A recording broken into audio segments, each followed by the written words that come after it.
Assalamualaikum warahmatullahi wabarakatuh. Salam sejahtera bagi kita semua. Bismillahirrahmanirrahim. Semoga semuanya senantiasa dalam lindungan Allah Subhanahu wa Ta'ala, ya, dimana pada hari ini masih bisa belajar bersama, ya, dimana di minggu keempat ini atau minggu pertemuan 4 ini bersama Ibu kita membahas atau belajar bersama terkait dengan bahaya fisik, ya, dimana bahaya tentang ventilasi, ya. Oke, dari pertemuan sebelumnya dimana kita sudah belajar, ya, ada pendekatan-pendekatan tentang manajemen risiko, ya. Kita sudah ketahui seperti apa secara konsep daripada hierarki pengendalian, ya, serta manajemen risikonya. Kemudian ada juga bahaya fisik terkait dengan pencahayaan. Nah, dimana pada hari ini adalah tentang bahaya fisik ventilasi. Oke, kita langsung saja dengan materinya, ya. Oke, pada pertemuan hari ini, di mana harapan dari pembelajaran ini adalah seperti minggu sebelumnya, ya, hanya saja di mana ini terkait dengan ventilasi, ya. Yang pertama, di mana mahasiswa diharapkan mampu menjelaskan tentang ventilasi, baik itu di tempat kerja maupun lingkungan sekitar. Kemudian yang kedua adalah mahasiswa mampu menjelaskan dampak dari ventilasi, ya, di mana baik itu di tempat kerja maupun di lingkungan sekitar, ya. Kemudian yang ketiga adalah mahasiswa dapat memahami, ya, atau menjelaskan daripada alat ukur serta cara ukur daripada sistem ventilasi baik di tempat kerja maupun lingkungan sekitar. Kemudian yang terakhir adalah di mana kita sudah mengetahui bahayanya, ya, sistemnya. Kita juga harus mengetahui atau mahasiswa kiranya memahami, ya, bagaimana untuk menjelaskan terkait dengan pengendalian daripada bahaya ventilasi yang kurang aman dan nyaman tersebut. Gitu. Kita ketahui bersama di mana terkait dengan berbicara ventilasi, ya, kita berbicara terkait dengan pencemaran udara, ya, di mana pencemaran udara ini, ya, baik dalam ruang maupun di luar, ya, di mana dikatakan, ya, udara dalam ruangan atau dalam ruang, terutama rumah, ya, sangat berbahaya bagi kesehatan manusia. Karena pada umumnya orang lebih banyak menghabiskan waktu untuk melakukan kegiatan di dalam rumah, ya, sehingga rumah menjadi sangat penting, ya, sebagai lingkungan mikro yang berkaitan dengan risiko dari pencemaran udara. Dimana kalau kita kaitkan dengan situasi pandemi ini, ya, kita ketahui bersama bahwasanya banyak aktivitas yang kita lakukan itu di dalam rumah, ya. Nah, maka dari itu kita ketahui juga, ya, di mana pentingnya, ya, udara atau oksigen, ya, dalam sebuah ruangan atau di dalam ruangan, ya, indoor, ya. Maka ini yang perlu diperhatikan oleh kita, ya, atau anak-anak ibu, ya, bahwasanya ternyata di dalam rumah pun ada bahaya fisik, ya.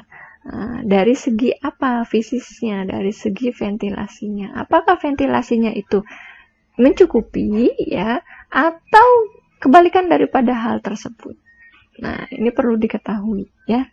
Mungkin bisa tolak ukurnya dengan pemeriksaan fisik, ya, artinya adalah kita yang dirasa kita oleh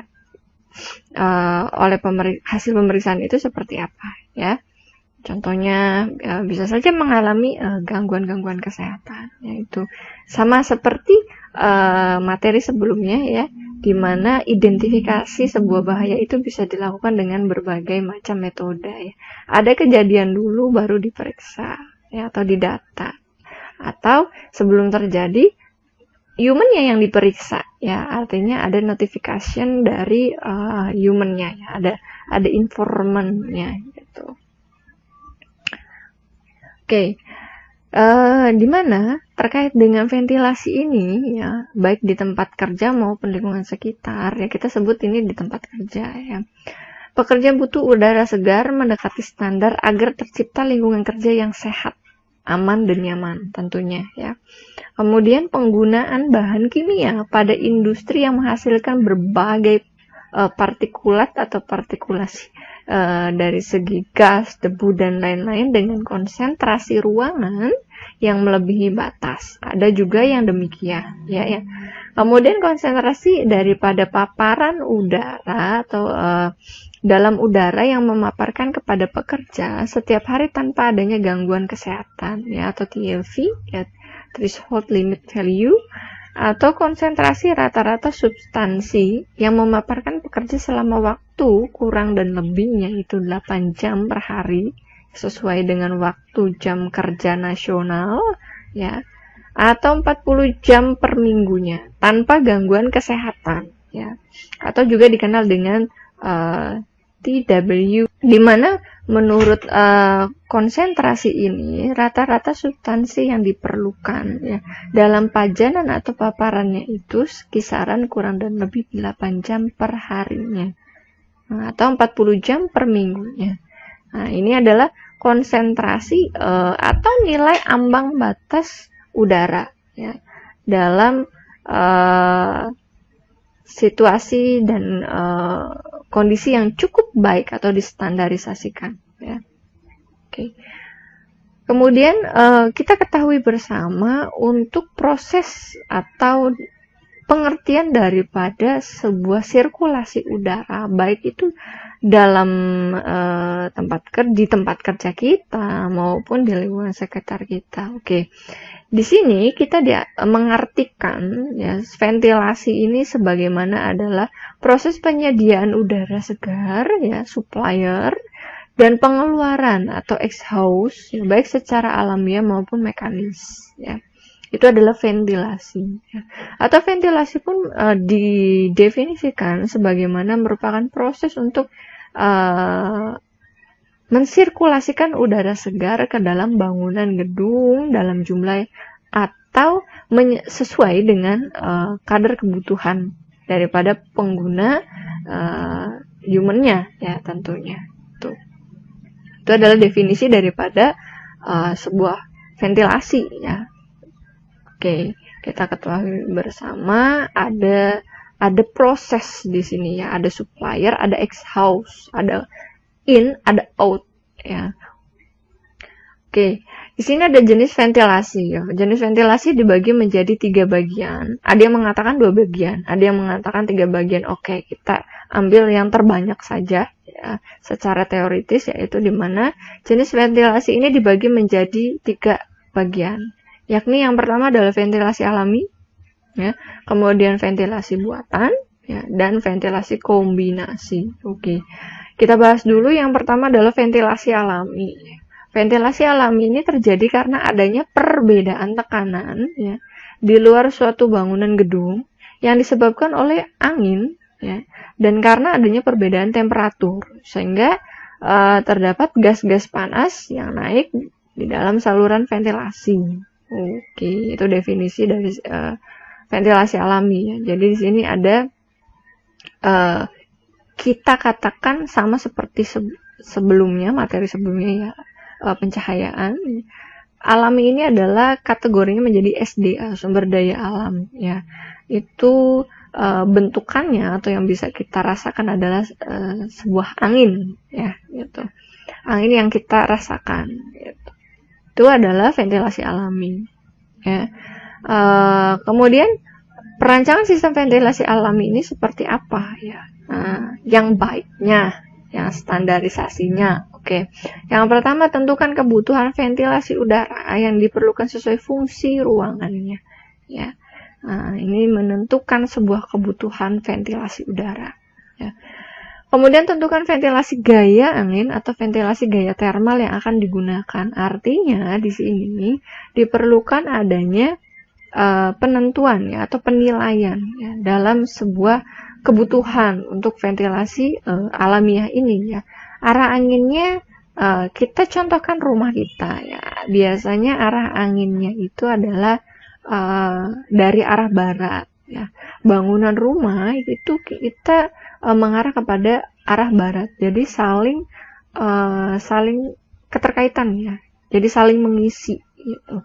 Untuk ventilasi alam ini sangat bermanfaat ya untuk kondisi rumah kita. Akan tetapi ada beberapa part atau bagian di mana kejadian yang tidak diinginkan ya. Kalau kita berbicara udara, kalau di musim badai mungkin akan berbicara berbeda ya, berbeda makna dengan terkait dengan ventilasi. Itu adalah ventilasi alami ya. Kita garis bawahi ini ya, terkait dengan sumber daya alam ya. Atau lainnya ini bentukan lain dari alamiah ini, SDA ini banyak ya, bukan hanya angin, gas, partikel-partikel lainnya dan sebagainya, bukan hanya hal tersebut. Oke. Dimana ventilasi alamiah ini ya dikatakan udara masuk dalam ruangan melalui, nah ini ada kalau kita bilang ada proses alat ya. Ada alat pendukung di sini melalui jendela, pintu atau lubang angin-angin tanpa menggunakan alat bantu seperti kipas atau blower. Jadi di sini alamiah ini benar-benar memanfaatkan ya sumber daya alam dengan desain rumah atau bangunan yang cukup memperhitungkan masuknya sebuah angin ya, baik itu dalam menggunakan suatu via ya, kalau kita via jendela atau pintu atau lubang-lubang angin. Nah, mungkin di rumah bisa dilihat ya dengan bersama, ada tidak ruang kamar kita memenuhi ventilasi alamiah ini ya, memanfaatkan ventilasi alamiah itu seperti adanya angin-angin di atap jendelanya. Biasanya ada rumahan yang memang tidak memiliki lubangan angin-angin ya, tidak memanfaatkan hal tersebut gitu. Ada juga beberapa gitu. Ini adalah kategorik di mana ventilasi alami ya. Oke. Kemudian ada juga di mana terkait dengan ventilasi alami, diartikan dari Lieberman ya, tahun 88 secara teoritis, di mana meninjau relevansi tekanan angin sebagai mekanisme pergerak ya. Model simulasi lintas aliran jamak dikembang dan menggunakan ilustrasi pengaruh angin pada laju pertukaran udara yang tadi dikatakan ya. Adanya keterkaitan dan kebutuhan dari udara atau tekanan angin dari luar masuk ke dalam ya, dengan adanya sebuah proses pertukaran udara ya yang tadi disebutkan ya, di mana adanya supply dan exhaust ya, yaitu di mana ada pemasukan atau masuknya angin ke dalam ruangan dan ada jalur keluar daripada tekanan angin tersebut gitu ya, atau tekanan udara kita sebut demikian. Nah, di mana di sini dikatakan kecepatan angin biasanya terendah pada musim panas. Nah, ya, gerah tuh pada musim panas ya, daripada musim dingin, karena memang akan ada pengaruh temperatur juga di situ ya. Pada beberapa tempat relatif ya, kecepatannya di bawah setengah rata-rata untuk lebih dari beberapa jam per bulannya. Karena itu sistem ventilasi alami sering dirancang untuk kecepatan angin setengah rata-rata dari musiman. Nah, di sini ya. Jadi memang yang kita rasakan ya perbedaannya ya, cukup kebutuhan ya, dimana untuk memfungsikan sebuah ventilasi alami ini adalah tidak begitu banyak tekanan udara ya, atau biasanya sangat minim pada musim-musim kemarau ya, ketimbang pada musim dingin, karena musim dingin sedikit ada tekanan anginnya meningkat ya ketimbang musim kemarau atau musim panas gitu. Oke. Nah, yang kedua di sini adalah ventilasi mekanik atau ventilasi buatan ya. Secara teknis ya, sistem ventilasi ini ya atau mekanik ini harus diberikan jika ventilasi alami tidak memenuhi syarat atau tidak memadai ya. Berarti ada kekurangan ya. Memang tidak instan kalau alami ini, tidak bisa kita atur kecepatannya ya, karena alami ya bekerja secara proses secara alamiah, tidak ada campur tangan buatan atau lainnya ya. Oke, kemudian yang kedua adalah adanya penempatan fan ya, harus memungkinkan pelepasan udara secara maksimal dan juga memungkinkan masuknya udara segar atau sebaliknya. Nah, jadi titik lokasi penempatan pun mempengaruhi ya kinerja daripada ventilasi buatan ini. Yang ketiga adalah sistem ventilasi mekanis ya, bekerja terus-menerus selama ruang tersebut dihuni. Nah, ini ya. Ketika tidak ada orang ya mungkin ventilasi buatan ini akan di-off-kan ya gitu, atau tidak ada penggunanya gitu.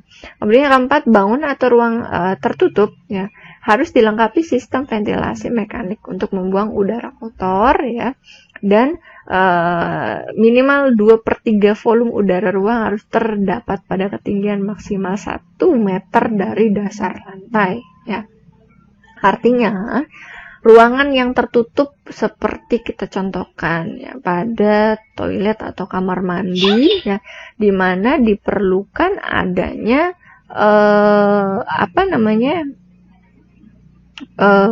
ventilasi buatan ya, agar tidak kedap udara di situ. Kemudian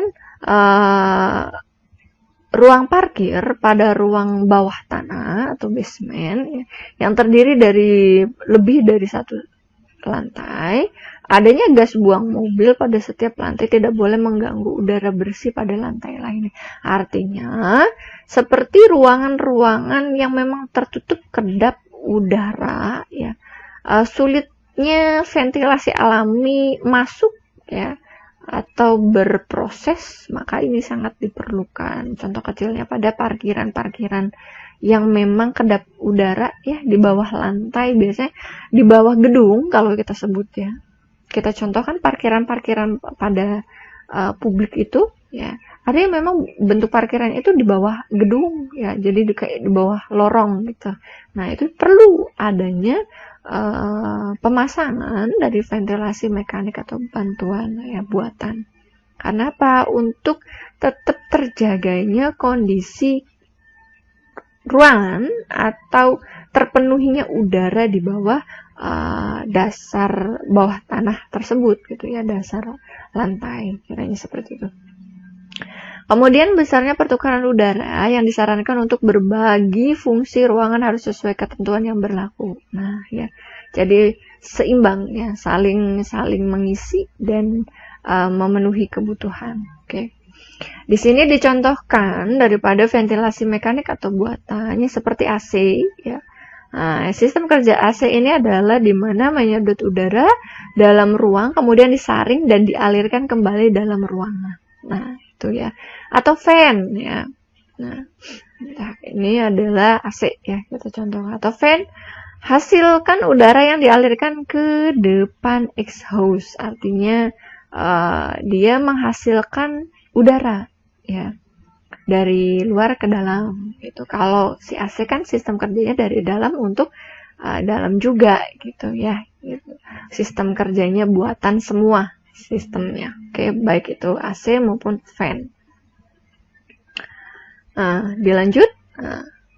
Untuk jenis ventilasi ya dengan kebutuhan ventilasi mekanik atau buatan ya, di mana menurut Standar Nasional Indonesia tahun 2001 dengan kode 036572 ya, terkait dengan ventilasi mekanik ya. Nah, ini ada beberapa tipe atau standarnya ya, di mana yang pertama adalah ada tipe berkantoran ya. Baiknya pertukaran udara per jamnya ini adalah 6 ya. Untuk NAB atau standar daripada pertukaran udara per jamnya 6 kali ya. Dimana untuk satuan meter per kubik per jamnya dan per orangnya ini adalah 18 ya. Jadi untuk saturasi atau satuannya ini adalah berada pada angka 18 ya. Itu untuk ventilasi buatan di kantor. Kemudian di restoran atau kantin sama seperti kantor, dari kantor hingga dengan pabrik ya, bengkel. Ini kebutuhan atau standarnya ini adalah pertukaran udaranya 6 ya. Kemudian kebutuhan satuannya adalah 18. Untuk lobby ini kecil ya, 4 saturasinya atau angkanya ya, angka standarnya. Kamar mandi, nah kamar mandi ini karena kedap udara ya cukup tinggi 10 ya, dibanding dengan lobby. Mungkin lobby sangat luas ya. Kalau kamar mandi ini kan kedap udara tidak, minim ventilasi kita sebutnya. Dapur sangat diperlukan tinggi karena apa? Ketika ada aktivitas memasak di situ ada sebuah partikel-partikel daripada kegiatan memasak tersebut ya. Jadi perlu adanya bantuan ventilasi yang cukup tinggi di situ ya. Karena normatifnya atau standarnya ada 20 ya, tempat parkir minim ya. Sama dengan perkantoran, hanya saja tidak ada batasan di sini terkait dengan jumlah satuan minimum ya per orangnya. Oke. Di sini ada kita sebut ya perancangan sistem ventilasi ya. Itu dilakukan baiknya. Yang pertama, tentukan kebutuhan udara ventilasi yang diperlukan sesuai dengan fungsi ruangannya sama seperti yang alami ya. Tentukan kapasitas fan-nya, artinya baik fan maupun AC menyesuaikan kebutuhan ruangannya karena itu kan memiliki kapasitasnya ya. Ada contoh saja seperti AC itu kan ada 1,5 PK, ada 1 PK. Nah, kalau 1,5 PK kita pakai di ruangan yang cukup luas maka tidak akan memenuhi ya bantuan daripada ventilasi buatan tersebut ya. Nah, tergantung kapasitas dan ukurannya. Rancang sistem distribusi udara baik menggunakan cerobong udara, ducting ya atau fan dipasang pada dinding atau atap. Nah, ini. Oke. Dilanjut. Nah, ini kebutuhan laju udara ventilasi ya. Kalau di pencahayaan sama seperti NAB. Nah, ini daripada nilai ambang batasnya ventilasi udara atau laju udara ventilasi menurut SNI tahun 2001 ya, Ibu menggunakan SNI 2001. Ada beragam tempat dan tempat dan lokasi ya sesuai dengan yang sudah ditentukan. Jadi ini sudah nilai angka yang memang sudah ditentukan ya. Nah, ini ada satuannya ya. Meter kubik per menit ya, dan per orang. Nah, baik itu ruangan yang khusus merokok ataupun yang tidak merokok, saturasinya demikian. Dari angka-angka ini atau lokasi-lokasi ini ya, kita bisa lihat di mana ada beberapa yang memang saturasinya ini sangat tinggi ya. Nah, ini seperti WC umum. Nah, ini tinggi ya, 2,25. Ini per orang ya hitungannya. Artinya kita menghitung sesuai kebutuhan ya, gitu. Jadi ketika ruangan 2 kali 3 meter per kubik ya. Nah, kemudian dengan bagi waktu ya, dalam artian kita normatifnya adalah 8 jam per hari dalam satu ruangan itu ya, atau jam kerja kita. Nah, itu per orang gitu ya. Nah, ini hanya contoh kecil ya. Seperti WC umum ini terbesar. Kemudian yang terkecil adalah seperti garasi karena memang garasi dan bengkel ini jarang ada aktivitas kegiatan gitu. Jadi hanya sebagai tempat penyimpanan kendaraan-kendaraan kita atau lain-lainnya ya. Jadi kurang adanya aktivitas di situ. Nah, di sini ada ruang kerja 0,60 ya. Kita lihat untuk tempat ya. Ini adanya kamar, ada ruang tamu dan ruang pertemuan kecil. Nah, kita sebut saja kamar tidur, berarti kamar kita. Ini 0,42. Kita contohkan di rumah atau sekitar ya, lingkungan sekitar. Oke, ini standarnya ya. Nggak perlu dihafal, kita hanya memahami saja ya. Nggak usah dihafal, kita hanya memahami saja, kita terapkan pada lingkungan sekitar saja dulu ya. Berarti untuk ruang yang tidak merokok 0,42 ya. Sedangkan untuk yang merokok untuk yang merokok 0,42, yang tidak 0,21. Itu untuk kamar tidur ya. Oke. Ini juga ada ruang hiburan, teater, ruang kerja, sekolah. Sekolah ya. Tadi di pencahayaan juga ada, sekarang di ventilasi. Nah, ini ruang sekolah 0,75 untuk yang merokok ya, yang tidak merokoknya 0,15. Jadi kita bagi ya, ada tempat khusus untuk merokoknya gitu. Ada rumah sakit, rumah tinggal, ada industri. Nah, industri ini cukup besar ya. Oke. Kecepatan udara ya berkait dengan kesejukan. Menurut SNI 2001, di mana semakin cepat adanya udara ya, maka temperatur udara kering pun semakin meningkat. Nah, itu ya. Artinya antara kecepatan udara dan kesejukan ini saling berkaitan ya. Semakin mengecil kecepatan udara, maka semakin pula untuk temperatur udara keringnya juga semakin mengecil. Ini menurut SNI 2001 ya, bukan menurut Ibu. Jadi sama-sama diperhatikan ya. Ini memiliki kebutuhan yang cukup ya untuk kita. Kemudian kebutuhan peningkatan kecepatan udara untuk mengkompensasi kenaikan temperatur udara kering. Nah, misalnya temperatur udara kering dalam ruangan berubah dari 25 derajat Celcius menjadi 27,2 derajat Celcius atau naik 2,2 derajat Celcius. Untuk mengkompensasikannya, kenaikan temperatur ini maka kecepatan udara mula-mula hanya 0,15 detik. Ya, per meter per detiknya. Harus dinaikkan menjadi 0,625 meter per detik ya. Ini misal untuk temperatur udara kering dalam ruangan yang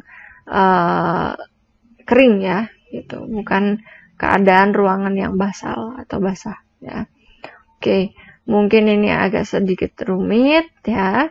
Kita ketahui saja bersama ya. Oke. Ada yang terakhir adalah jenis ventilasi kombinasi ya, di mana untuk ventilasi kombinasi ini adalah gabungan antara ventilasi alamiah dan buatan ya.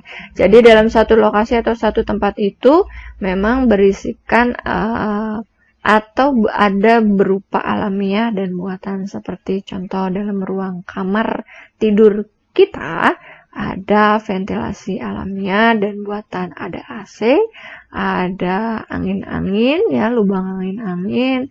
Jadi tapi jangan disatukan ya, bisa terjadi pemborosan. Alangkah lebih baik pilih salah satu saja ya. Mungkin ini bisa digunakan pada beberapa part atau kondisi yang mendesak ya. Oke. Di mana terkait daripada ventilasi alamiah, buatan maupun gabungan ya. Ventilasi ini bertujuan untuk yang pertama ya, menghilangkan gas-gas yang tidak menyenangkan yang timbul oleh keringat dan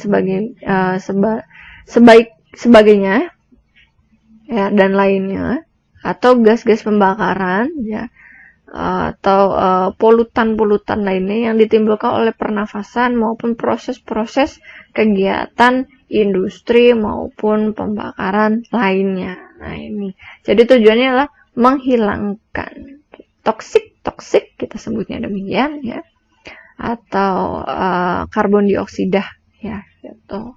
Yang kedua adalah menghilangkan uap air yang timbul sewaktu memasak, mandi, dan sebagainya. Biasanya kita contohkan ketika dalam kondisi ruangan kedap udara, kemudian tekanan temperaturnya meningkat, nah biasanya akan timbul sebuah kayak uap-uap air kecil di dinding-dinding tembok maupun lainnya. Nah itu tujuannya untuk menghilangkan hal-hal demikian. Pada akhirnya timbullah jamur dan sebagainya, ya. Oke. Kemudian yang ketiga adalah menghilangkan kalor yang berlebihan, panas yang berlebihan pada ruangan tersebut, gitu. Tujuan ventilasi demikian. Yang terakhir adalah membantu mendapatkan kenyamanan daripada pengguna ruangan tersebut. Oke, itu tujuan daripada ventilasinya difungsikan untuk hal-hal seperti itu. Antara lain menghilangkan gas-gas yang tidak menyenangkan atau toksik, ya. Kemudian menghilangkan uap air, menghilangkan panas, membantu mendapatkan kenyamanan. Oke.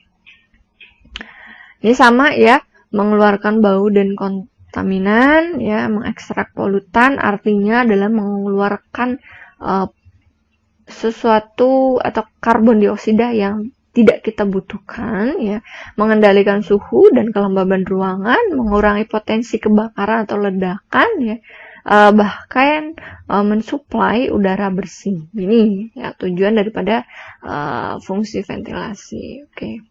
Pada prinsipnya, ya, ventilasi ini adalah memindahkan partikel kontaminan dari suatu ruangan dan mengganti dengan udara bersih.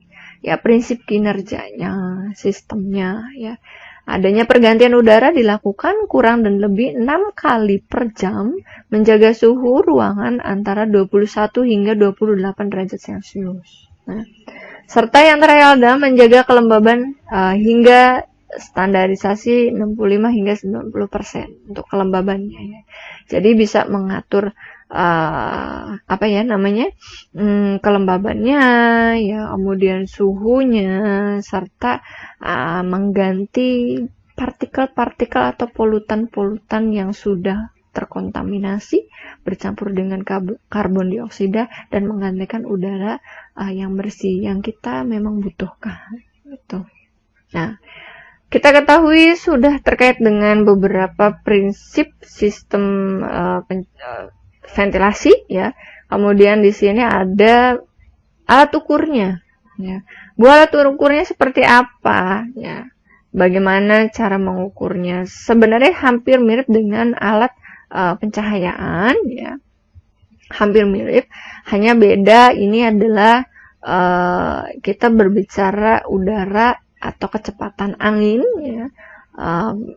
Dan berkaitan dengan suhu serta kelembaban dan temperatur. Memang ada beberapa nanti materi itu yang akan dilanjutkan. Ini kita mengenali dulu alat ukurnya adalah ada yang kita sebut dengan anemometer, ya. Alat ukur kecepatan angin, ya.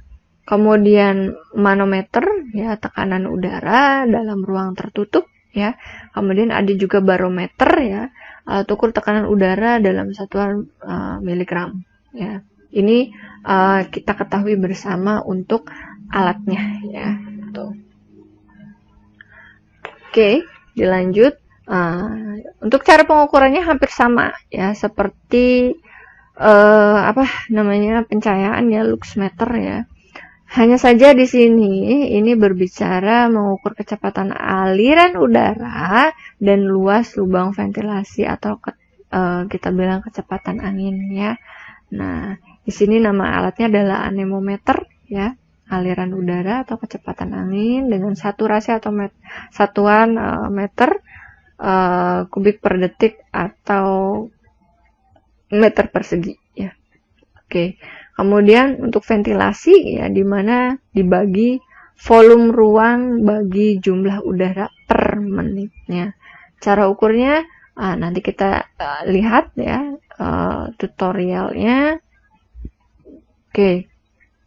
Kita bisa lihat bersama ini bentuk alat daripada anemometer, ya, untuk mengukur kecepatan angin. Sebenarnya beragam tipe, beragam model, beragam kekuatan kapasitas juga ya. Ada beberapa tipe ini kita contohkan yang simpel saja ya. Nah, kok Bu beda sih gambarnya dengan yang ini misalkan? Sama saja nak ya, sama saja, hanya saja mungkin ini tidak begitu simple ya, sedangkan ini sangat simple gitu ya. Ibu bilang alatnya beragam brand, beragam merek, beragam tipe ya, tapi fungsinya tetap sama untuk mengukur kecepatan angin ya. Oke, mari kita lihat seksama untuk sebuah contoh tutorial daripada video pengukuran ya. Oke teman-teman, cara menghidupkannya kita tinggal tekan tombol mode agak beberapa saat atau beberapa detik. Nah ini ya, ini sudah menyala. Anemometer ini,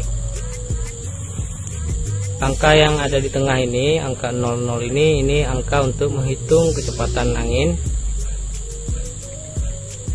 Yang di bawah ini ada untuk mengukur kelembaban suhu atau mengukur suhu yang ada di sekitar anemometer ini ya, atau ada di sekitar kita. Cara penggunaan teman-teman tinggal setelah dinyalakan tinggal dipegang saja. Jika ada angin nanti anemometernya bergerak sendiri.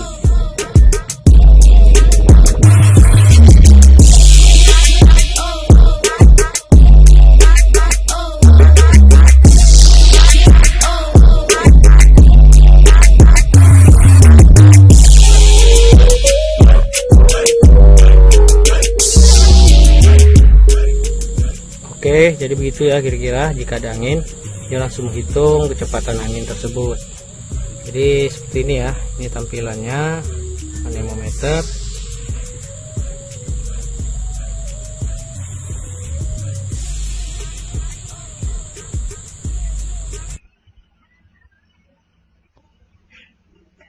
Oke, itu adalah tutorial tentang sekilas ya daripada penggunaan atau pengukuran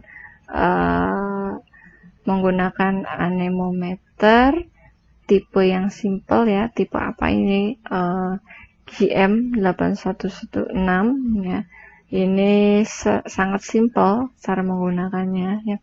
Mungkin anak-anak ibu bingung seperti apa lebih lengkapnya. Ada pula yang menggunakan anemometer tipe lainnya dengan lebih ke mungkin ini sifatnya untuk ke lapangan ya. Jadi outdoor ya. Ini juga perlu diukur ya. Nah, ini ada contoh lainnya ya, untuk mengukur daripada arah angin terkait dengan arahnya juga, jadi bukan hanya mengukurnya saja. Oke, bisa kita lihat dengan untuk alat-alat yang kita butuhkan ya. Yang pertama itu ada anemometer, kemudian kompas, buku catatan, sama ini yang kayak topi sulap ini namanya wine sock ya. Untuk langkah pertama kita tentukan dulu arah kompasnya. Pertama, usahakan kompas ini berada di tempat yang datar supaya jarumnya tidak goyang ya. Kemudian sesuaikan sampai jarum yang ada titik-titiknya itu ke arah N atau 0 utara ya.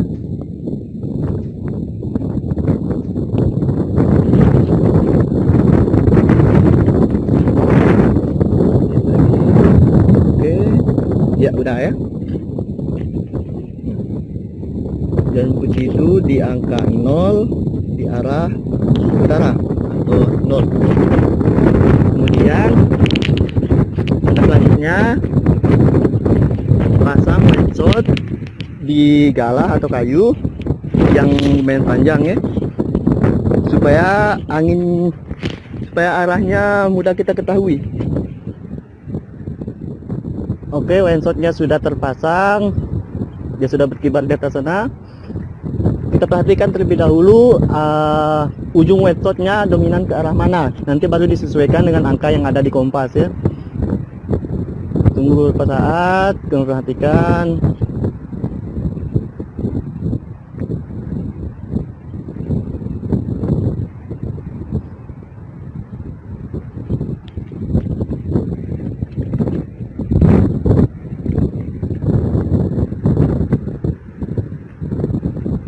Oke, windshotnya dominan ke arah kanan.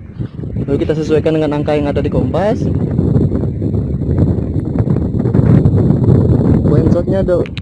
Windshotnya dominan ke arah 300 ya. Ke angka 300. Kemudian dicatat. Jangan lupa dicatat ya, supaya tidak lupa. Jangan lupa dicatat di angka 300. Kemudian untuk menentukan kecepatan angin itu sendiri, kita gunakan anemometer ini. Sebelum dipastikan baling-baling yang ada di anemometer ini berhenti ya, supaya angkanya ke angka 0. Sebentar kita hidupin dulu. Ya, anemometernya sudah hidup. Baling-balingnya pastikan untuk berhenti ya sebelum digunakan. Angkanya sudah 0,0. Kemudian angkat. Tadi itu kan arah anginnya itu ke mana? 300. Angkat anemometernya ke arah perlawanan. Ke arah perlawanan. Lepas baling-balingnya. Kemudian perhatikan angka yang ada di monitor anemometernya. Perhatikan angka yang ada di anemometernya. Perhatikan, ambil angka yang paling tinggi ya. Misalkan ini di angka setingginya supaya bisa mendapatkan angka yang paling tinggi. Ambil angka yang paling tinggi ya.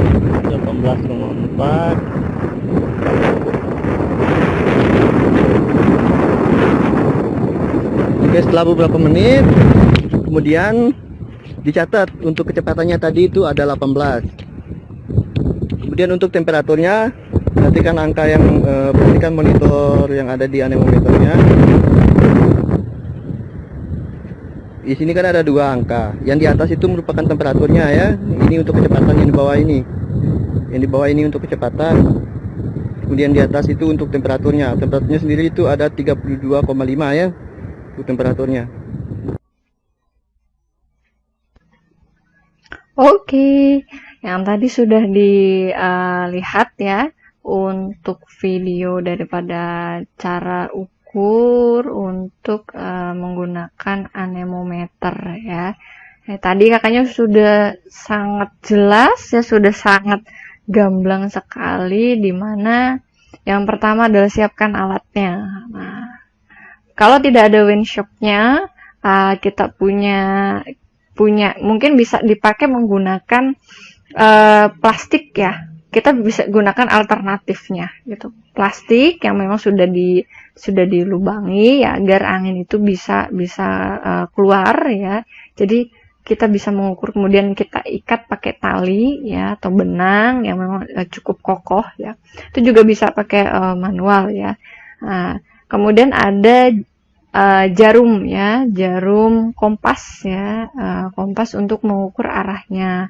Kemudian 3 tadi ada alatnya, anemometer serta pelaporan catat katanya. Itu sangat cukup baik ya untuk penyediaan awalnya.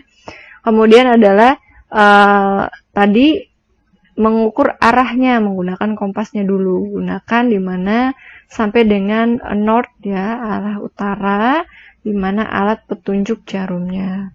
Nah, setelah itu windshocknya itu kita pakai, dia dominan kemana nih arahnya ya, tegak lurus, posisikan arahkan ke tegak lurus ya di angin tersebut ya. Jadi biasanya misalkan ini hembusan angin ya, windshock kan baru berkibar atau berkibarnya itu kan kemana, jadi dia tidak melawan angin tapi sejalan dengan lajunya angin tersebut gitu. Nah, setelah sudah diketahui, namun kita melihat yang di kompas tersebut ya, kompas tersebut kita lihat ini dominannya kemana nih gitu ya. Kita kan posisinya sudah sesuai dengan si kompas nih ya. Nah, jadi dominannya berapa derajat sih dari si kompas? Ternyata diketahui tadi contoh dari kakaknya adalah 300 arah anginnya ya, 300-an mengacu pada si kompasnya. Oke, posisi titiknya adalah titik yang 300 ya gitu. Nah, kemudian kita nyalakan untuk si anemometernya ya, kita nyalakan, on kan tombol powernya. Nah, ini mengukurnya si alatnya itu ya, si alatnya itu jadi tidak baling-balingnya tidak searah dengan si angin, tapi melawan arah ya. Tadi bisa dilihat kan. Nah, setelah sudah mencukupi ya, waktunya itu nggak harus lama, sehingga harus 2, 5, 10 jam, nggak harus ya. Jadi ambil yang paling tertingginya. Nah, itu ya yang tadi disebutkan ada 18. Itu ruangan terbuka aja seluas lapangan bisa 18 ya. 18 meter kubik per menitnya mungkin ya, demikian. Kemudian biasanya di alat tersebut ada temnya, secara otomatis ada temperaturnya berapa derajat Celcius. Nah, itu ya. Oke, itu untuk pengukuran ya menggunakan anemometer.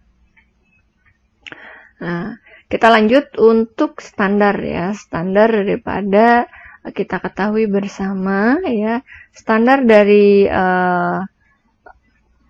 ventilasi ini ada beberapa peraturan dan undang-undang yang terkait ya, di mana Permenaker ya RI nomor 1077 tahun 2011 tentang pedoman penyehatan udara dalam ruang rumah ya.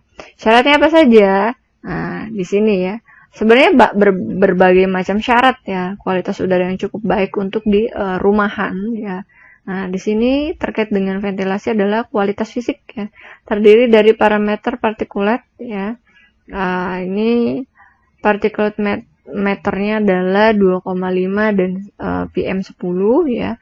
Kemudian suhu udara pencukup, adanya pencahayaan, kelembaban serta pengaturan dan pertukaran udara laju ventilasi ya yang memenuhi yaitu.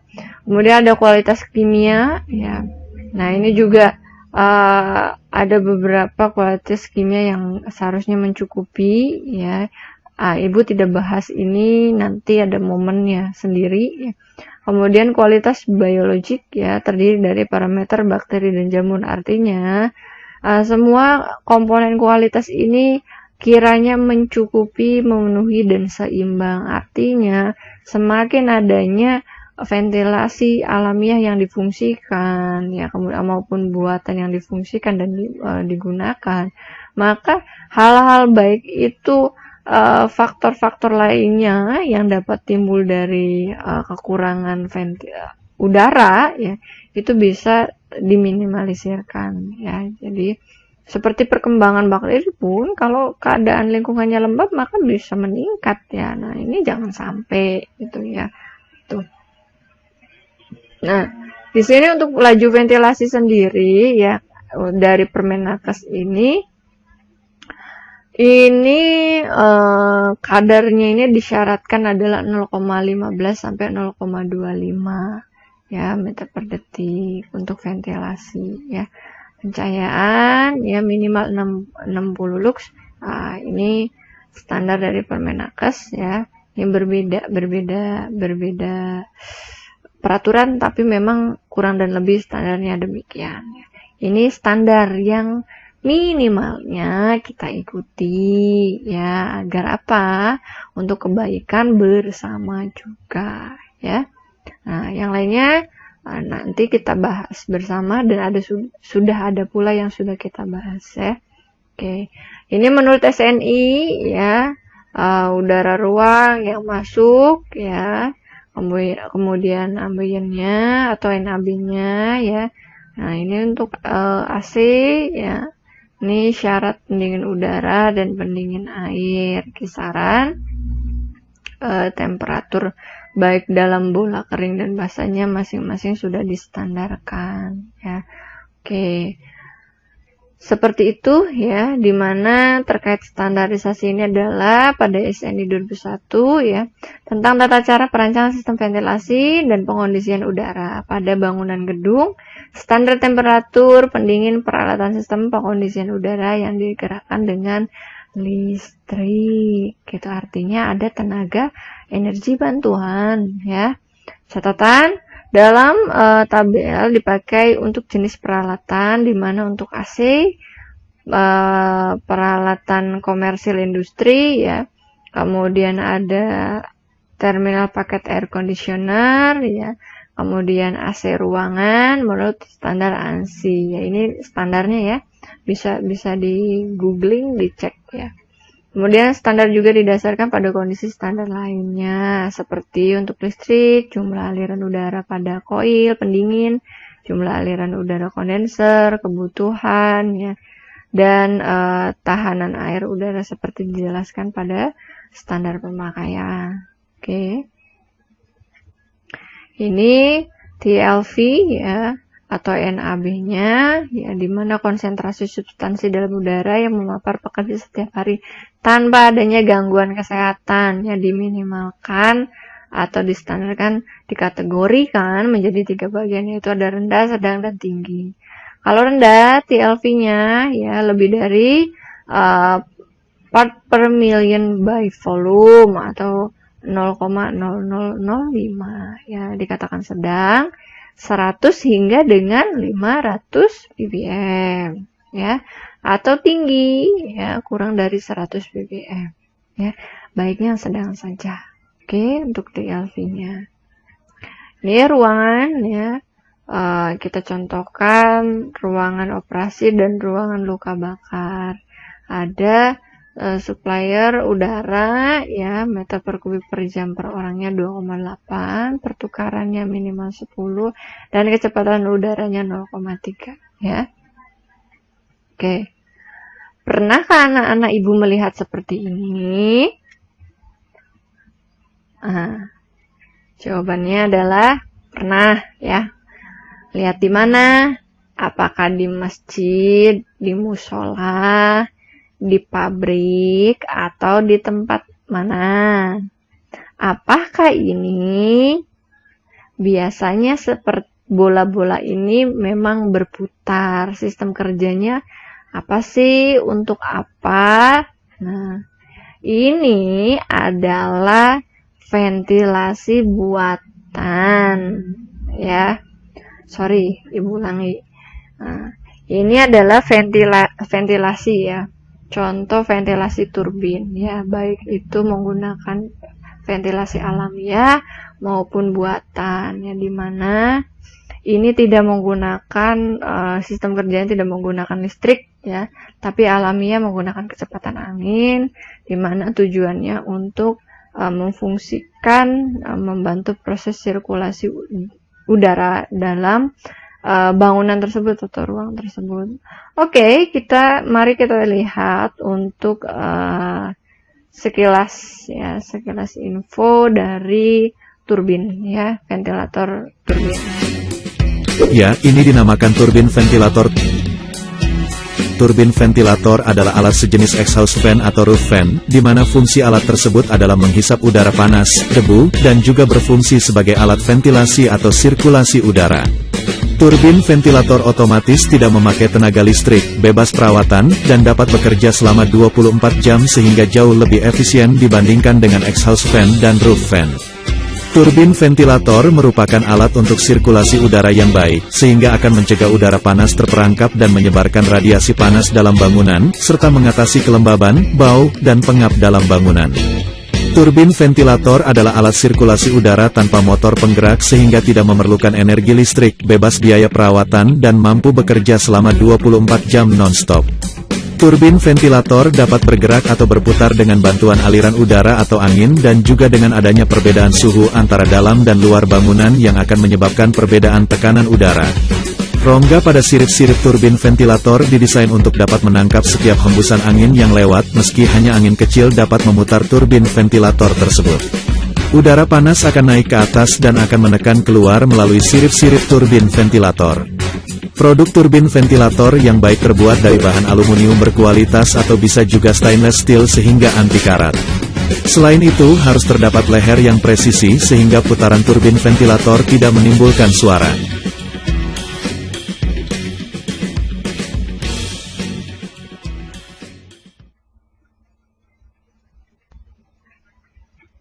Oke, itu penjelasan singkat terkait dengan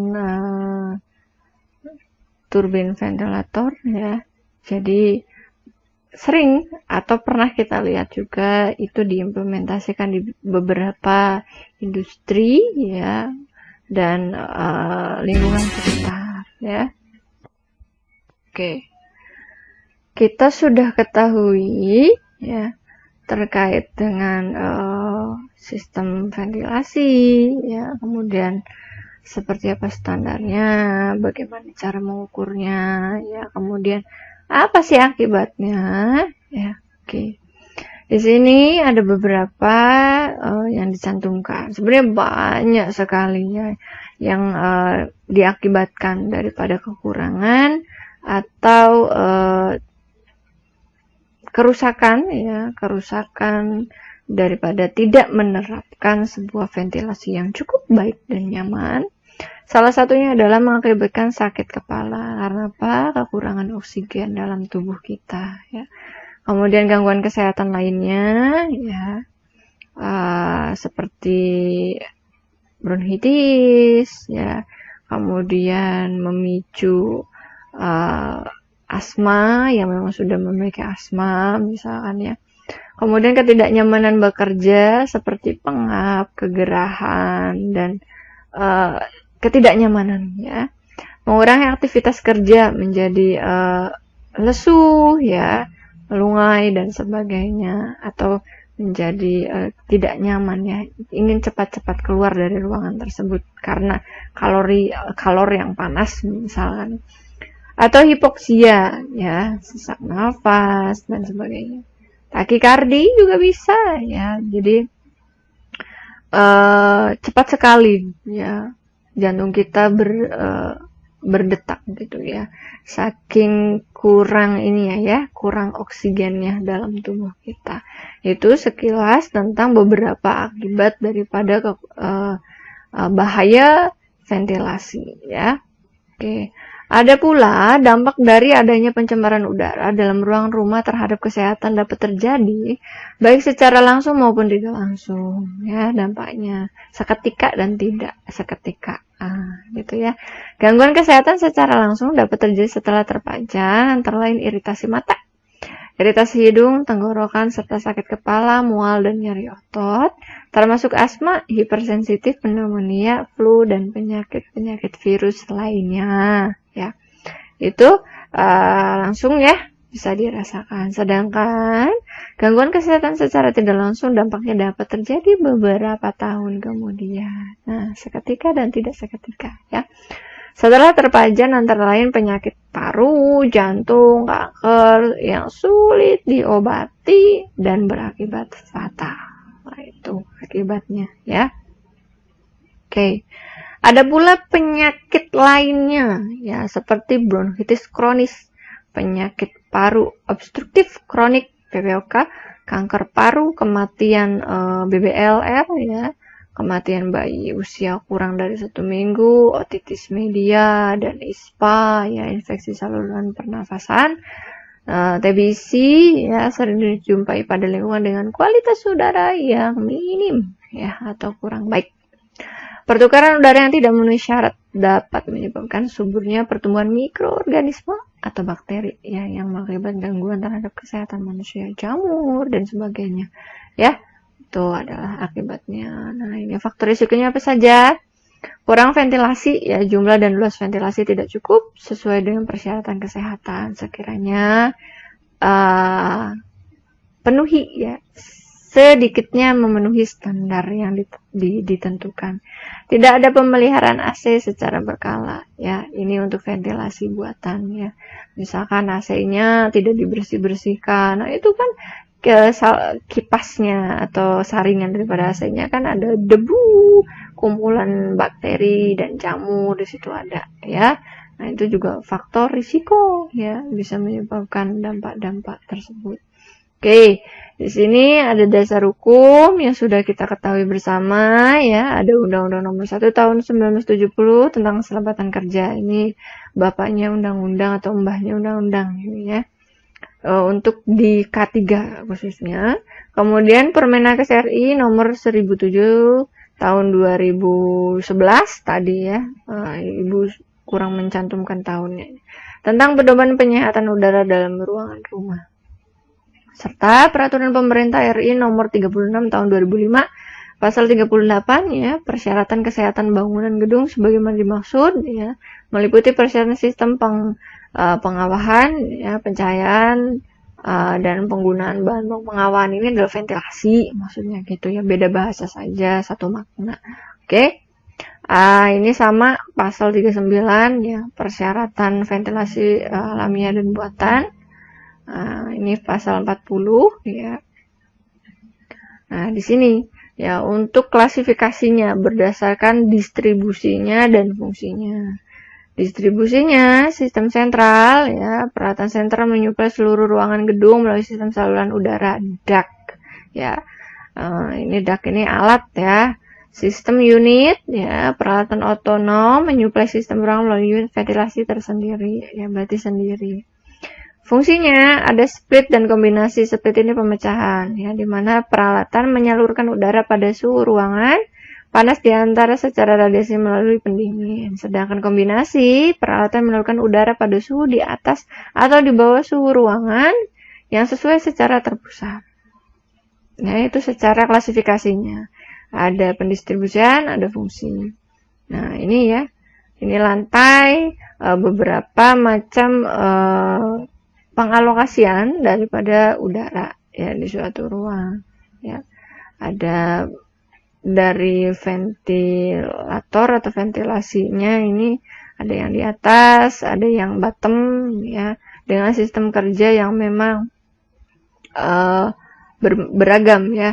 Yang pertama disebut dengan upward flow system, ya. Jadi seimbang, ya, antara yang masuk dengan yang keluar. Kemudian ada downward flow system, ya, dari atas ke bawah, ya. Kemudian ada high level supply and return system, ya. Jadi dia tidak ada kita sebut satu jalur, ya, satu jalur gitu.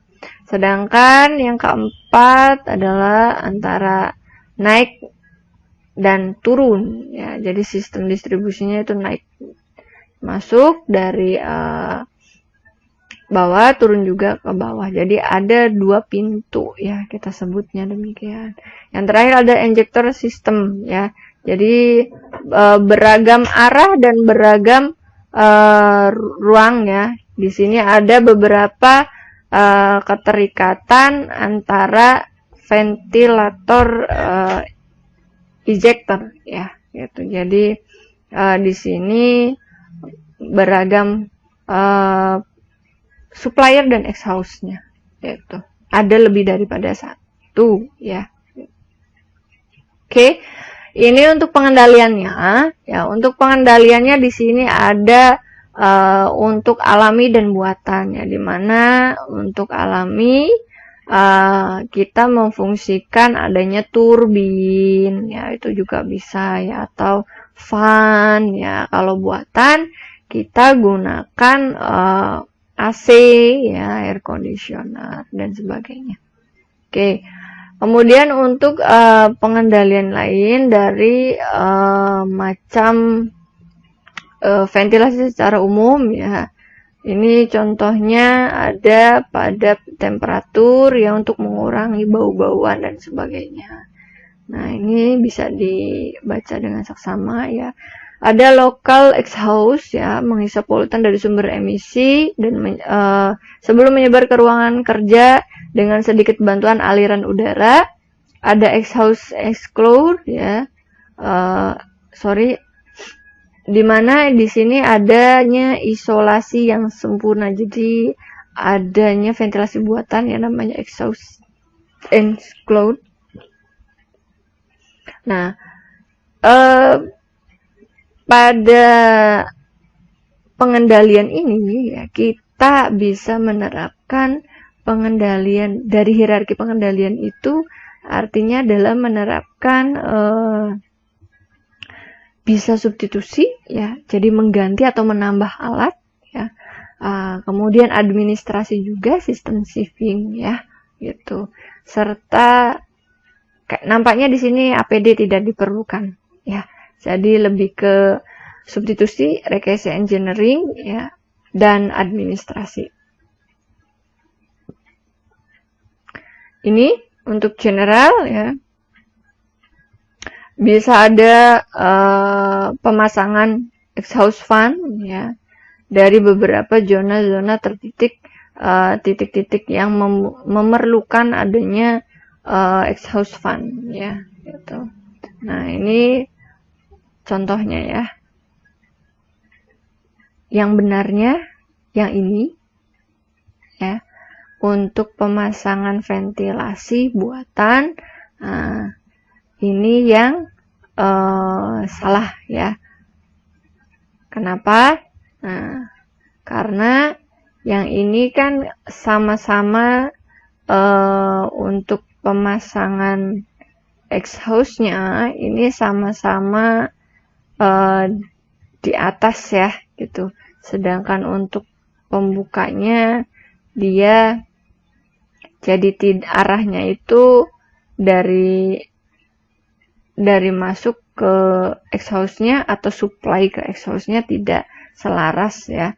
Sedangkan kalau ini contoh yang posisi titik pemasangan duct maupun fan-nya ini cukup benar ya, dimana untuk alat duct-nya ini ada di beberapa part bagian yang memang arahnya ini dari income ke out-nya itu selaras gitu sudutnya ya.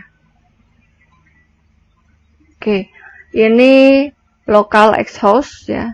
Jadi biasanya ini pada beberapa gedung-gedung bertingkat yang memang minim ventilasi alamiah, jadi menggunakan atau memasang local exhaust ya. Itu biasanya di hotel, di gedung-gedung bertingkat, perkantoran ya. Ini sering diimplementasikan. Ini alatnya, sistem kerjanya ya. Ada hood, ada fan ya. Nah, di sini ada air cleaner ya. Tuh. Ini hood fungsinya untuk menangkap partikel kontaminan atau polutan ya. Nah, ini contoh-contoh hood ya. Hood. Yang kita lihat mungkin di luarnya nampak garis ya, garis-garis saja, seperti corong, kalau kita bilang seperti corong penyedot debu ya, hampir mirip. Ini standarnya.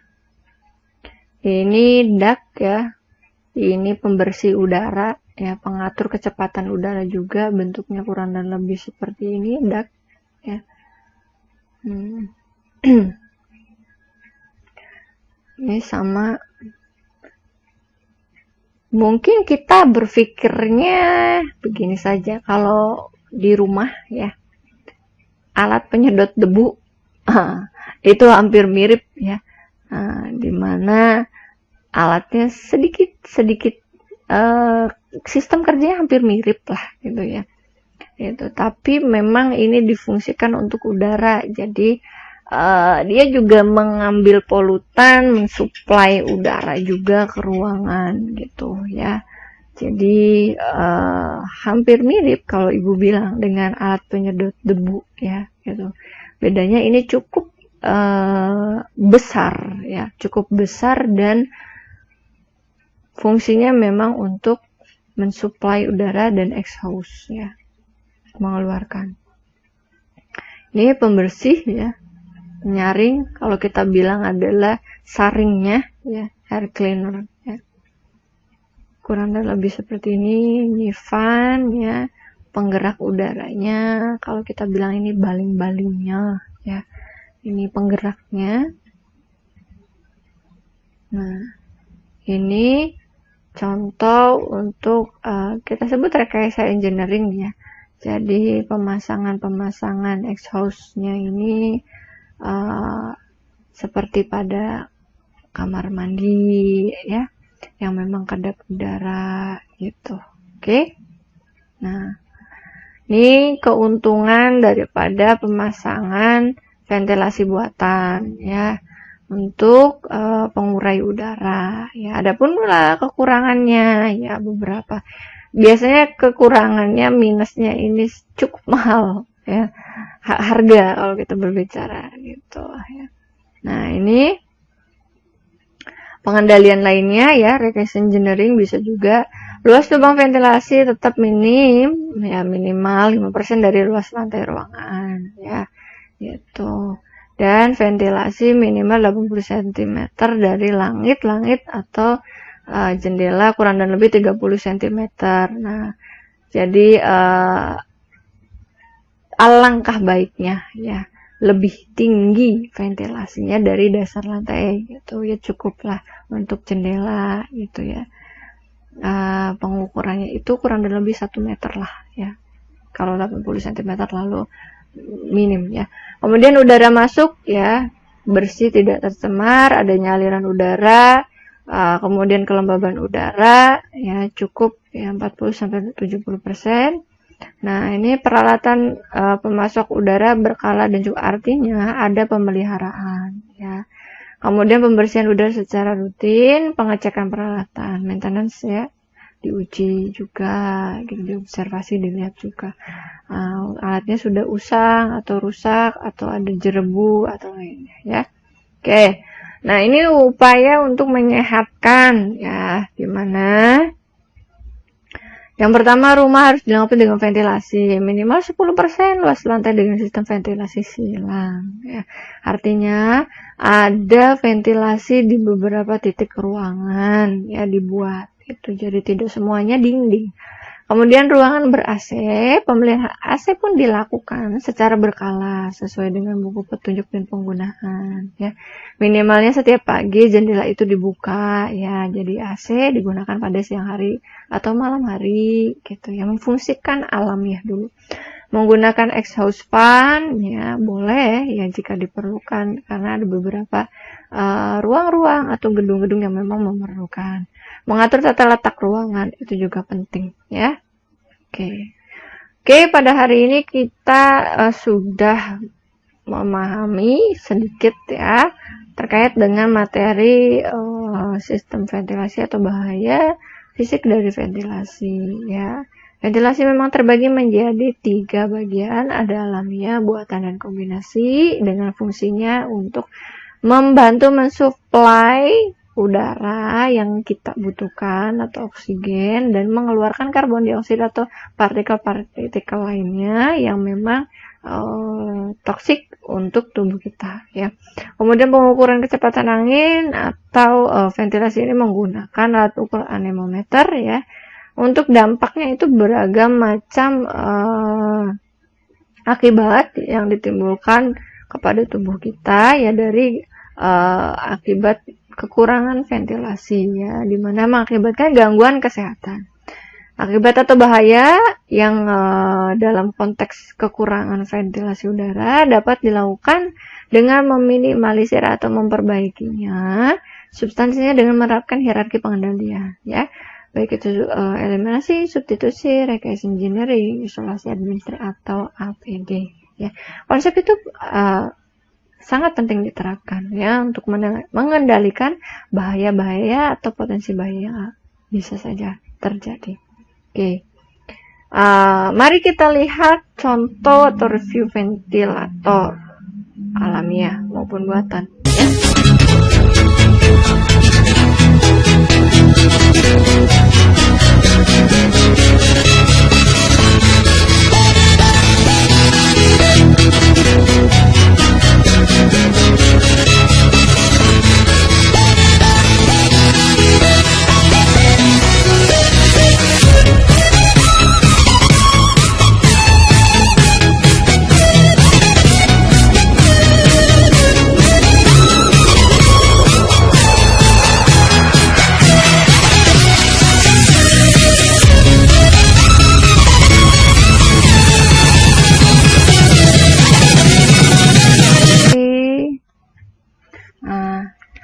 Mungkin itu saja ya yang dapat Ibu sampaikan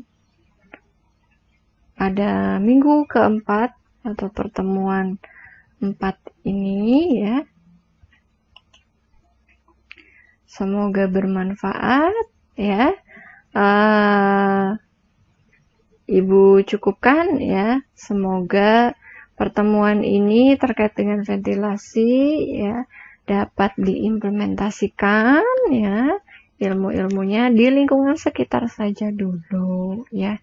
Tidak untuk dihafal, tapi kita pahami ya. Nah, gitu saja ya. Ibu cukupkan pertemuan pada pertemuan hari ini. Semoga bermanfaat, sehat selalu, salam sehat, salam safety. Wabillahi taufiq wal hidayah. Wassalamualaikum warahmatullahi wabarakatuh.